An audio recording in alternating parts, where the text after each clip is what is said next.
kain dari neraka untuk membalut dirinya. Maka malaikat-malaikat ini duduk di sekitar mayit ya, sejauh mata memandang. Dan kemudian datanglah malaikat maut dengan kasar dan keras mengatakan, wahai jiwa yang busuk, keluarlah engkau menuju murkanya Allah Subhanahu wa taala. Kasar ya, dengan kasar. Ruh ini sangat ketakutan ibu-ibu sekalian, sangat ketakutan. Dan ketakutan itu terpancar dari seluruh tubuhnya. Lalu malaikat maut menariknya dengan sangat kasar, ya, sebagaimana kawat-kawat tajam berduri yang sangat banyak cabangnya ditarik dari sebuah wall, ya. Ada wall yang basah dengan kawat-kawat berduri itu ditarik dengan sangat keras. Dan kemudian langsunglah ruh itu dipegang oleh malaikat maut. Malaikat lainnya tidak meninggalkan walaupun sekejap, dan mereka langsung mengambil ruh ini dari malaikat maut. Kemudian ruh ini membawa bau yang sangat-sangat busuk, seperti bau busuk bangkai yang pernah ada di muka bumi. Maka seluruh malaikat ketika dibawa ke langit, siapa dia? Busuk sekali ruh ini.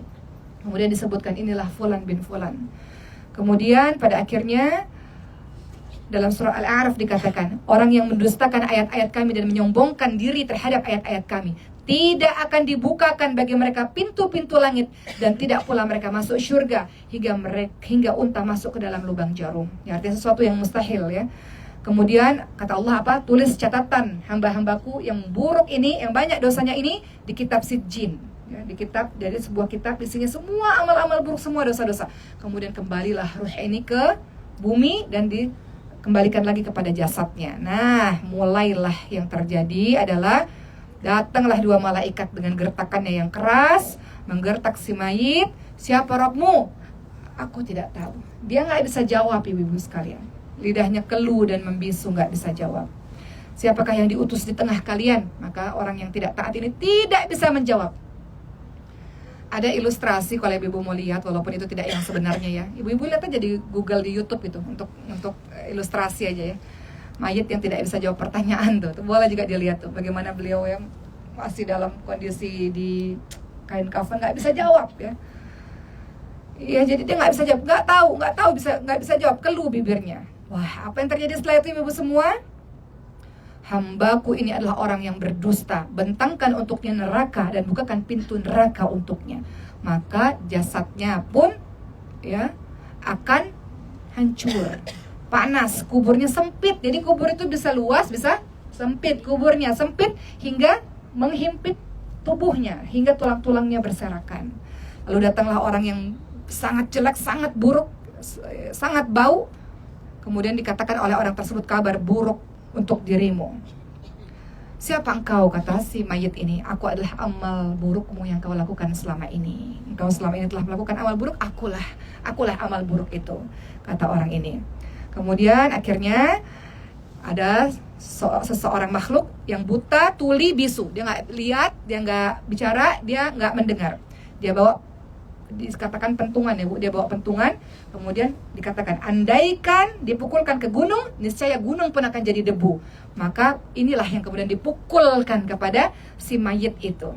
Ya, dipukullah kepada si mayit itu. Maka mayit itu berteriak sangat keras, kesakitan yang bisa didengar oleh seluruh makhluk kecuali jin dan manusia. Makanya kita ini nggak bisa dengar, kalau kita lewat kubur kita nggak bisa dengar bahwa banyak sekali jeritan-jeritan yang berasal dari dalam kubur itu. Hanya saja Allah tidak membuat kita bisa mendengar. Jadi dikatakan orang ini berteriak sangat keras ketika dipukul, yang teriakannya itu bisa didengar oleh semua makhluk kecuali jin dan manusia. Lalu dibukakanlah pintu neraka untuknya. Kemudian dia katakan, jangan ya Allah, jangan tegakkan, jangan datangkan hari kiamat. Karena kalau sudah kiamat pasti berarti akan masuk ke neraka. Kalau masih dalam kubur masih pintu neraka. Jangan ya Allah, jangan tegakkan hari kiamat, jangan datangkan hari kiamat.